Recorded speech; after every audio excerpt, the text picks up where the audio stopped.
बुढ़ोपल के सन 1975 में जब फसल होनी बंद हो गई तो घर में अनाज आना बंद हो गया। लून जो मुख्य मांग थी वो मानी गई। इसमें जांच लोगों ने की है, तेल खर्चा भी किया, पर कुछ सफलता मिली है कईयों को। बाकी नरेगा भी तो अगर चाहें तो क्या चाहें, पहले 100 दिन था, अब 125 दिन की है।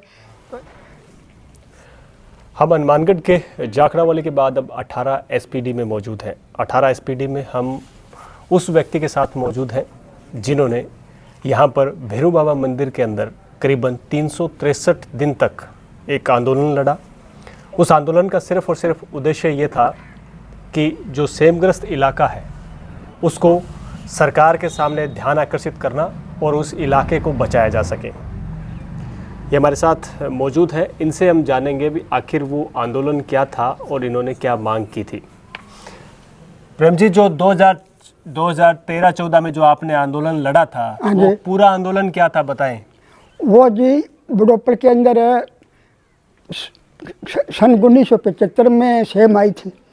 तो ये 50 साल से ज़्यादा है जो सेम ने इस पूरे एरिया को मतलब कोई 300 गाँवों को बर्बाद कर दिया। तो उस सेम की समाधान के लिए वो आंदोलन किया था। जब फसल होनी बंद हो गई तो घर में अनाज आना बंद हो गया, लून मिर्च भी बंद हो गया।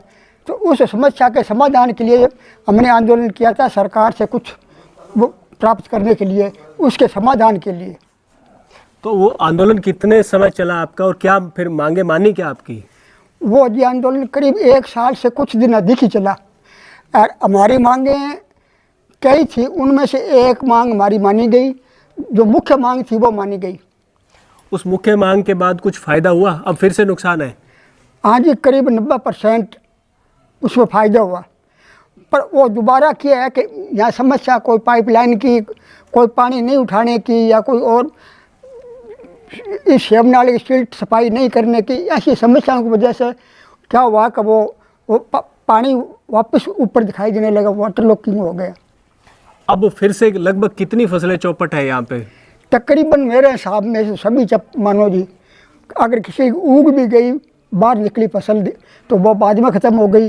और अब ये जो हाड़ी की है रबी की, इसमें जांच लोगों ने की है, तेल खर्चा भी किया है, पर कुछ सफलता मिली है कईयों को। बाकी सुनिए मानो आप, वो आंदोलन जो आपने जीता उसके बाद एक खुशी थी भी आपने आंदोलन जीता, लेकिन अब फिर से वही समस्या आ गई है, तो इसको लेकर फिर से प्रयास किए कोई?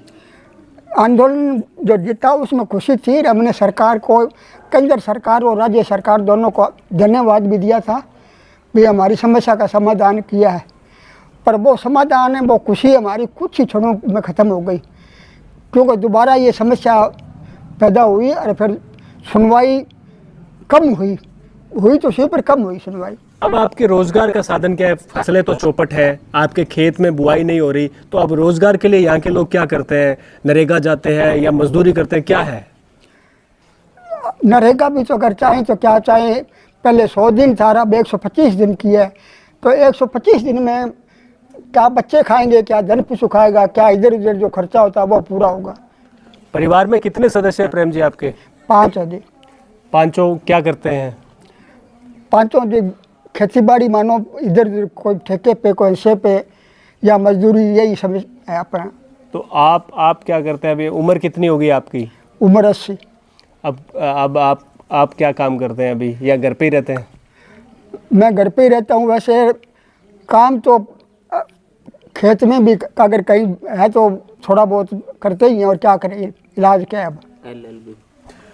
ये थे प्रेमराज, जिन्होंने हमें सारा कुछ बताने का प्रयास किया। इन्होंने कहा कि हम यानी 18 एसपीडी का वो जो किसान है वो दंश झेल रहा है, जो वाकई काफ़ी दर्दनाक है उनके लिए, क्योंकि किसान के लिए सिर्फ एक ही चीज़ बचती है, वो है फसल और खेत। अगर वो फसल और खेत उनके लिए सुरक्षित नहीं है तो उनके लिए सबसे बड़ी समस्या यही है कि वो उन्हें अपने फसल को बचानी है और उससे पहले अपने खेत को बचाना है।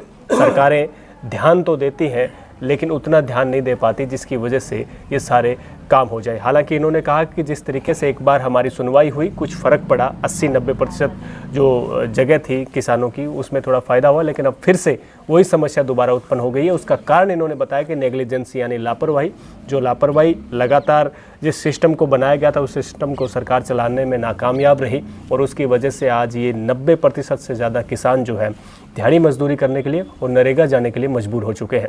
हनुमानगढ़ से मेरे सहयोगी जसविंदर के साथ कुलदीप शर्मा।